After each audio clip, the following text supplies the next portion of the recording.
တင်ပေးမယ် verb လေးက take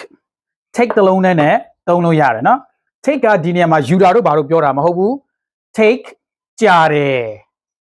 နော် take ကဘာလဲဒီနေရာမှာကြာတယ်ဆိုတဲ့အဓိပ္ပာယ်နဲ့ပြောသွားမယ်ကဲကြည့်လိုက်ရအောင်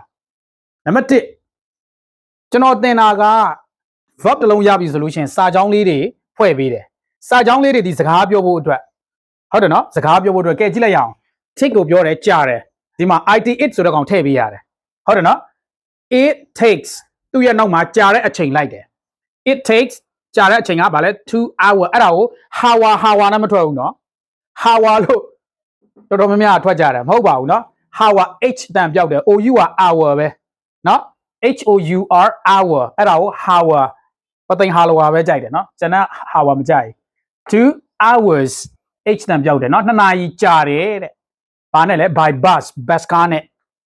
ဘယ်ကနေလဲ from my house ကျွန်တော်အိမ်ကနေပြီးတော့ to ဘယ်စီကိုလဲ downtown မြို့တဲကိုကျွန်တော်အိမ်ကနေမြို့တဲကိုတဲ့ကားနဲ့2နာရီကြာတယ်တွေ့တယ်နော်ရှင်းပြသွားတာဗာလဲကျွန်တော်အိမ်ကနေမြို့ထဲကိုမြို့ထဲသို့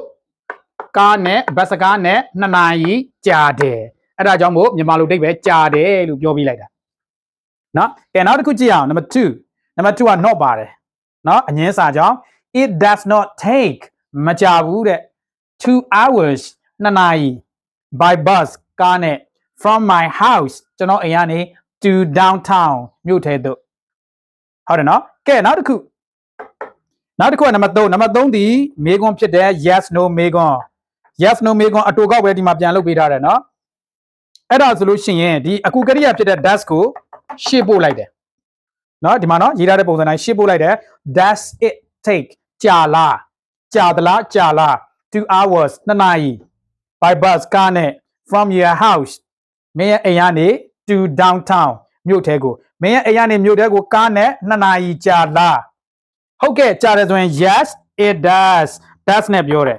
ဟောအဲ့လိုမပြောချင်ဘူးဆရာအတူကောက်ဆရာပြောတဲ့အတိုင်းအရှိကောက်ပဲပြောမယ်လေ့ကျင့်မှုရအောင်လို့ဟုတ်တယ်အဲ့ဒါဆိုရင်ဒီမှာမဆန့်တော့လို့မရေးတာနော်ဒီကောင်ဆိုလို့ရှိရင် yes ဆိုလို့ရှိရင်နံပါတ်1ကိုပြန်ယူ yes it takes 2 hours by bus from my house to downtown ဟောနောက်တစ်ခုဟင်းမကြဘူးဆိုရင် no it does not ဒီမှာနံပါတ်2ကိုပြန်လို့ရတယ် it does not take 2 hours by bus from my house to downtown ဟုတ်ပြီနော်ကဲနောက်တစ်ခုကြတော့ does it take yet အရှိမ wh တက်လိုက်ဆရာ w လည်းမပါဘူးเนาะ wh ကအကြမ်းမြင်ပြောလိုက်တာ how long ဒါက wh question မှာပါတယ်မြန်မာလိုဆိုရင်လာရင်နောက်ပြည့်လဲနဲ့စုံတဲ့မေးခွန်းဟုတ်တယ်နော် how many no how long ဘယ်လောက်လောက် does it take ကြာတယ်လဲ by bus ကားနဲ့ from your house မင်းရဲ့အိမ်ကနေ to downtown ကိုဒီမှာ question mark လေးထည့်ပြီးသားမင်းရဲ့အိမ်ကနေတဲ့မြို့ထဲကိုတဲ့ကားနဲ့ဘယ်လောက်ကြာတယ်လဲတဲ့ it takes 30 minutes အပြောင်းလေးဖြစ်အောင်เนาะ2နာရီမပြောတော့ဘူး30 minutes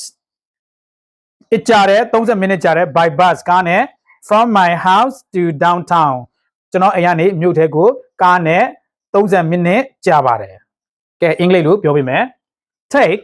it takes 2 hours by bus from my house to downtown number 2 it does not take 2 hours by bus from my house to downtown number 3 does it take 2 hours by bus from your house to downtown yes it does no it doesn't it does not how long does it take by bus from your house to downtown it takes 30 minutes by bus from my house to downtown ကဲအခုတော့ဒီလောက်ပါပဲနောက်ဗီဒီယိုတွေမှာတွေ့ကြပါ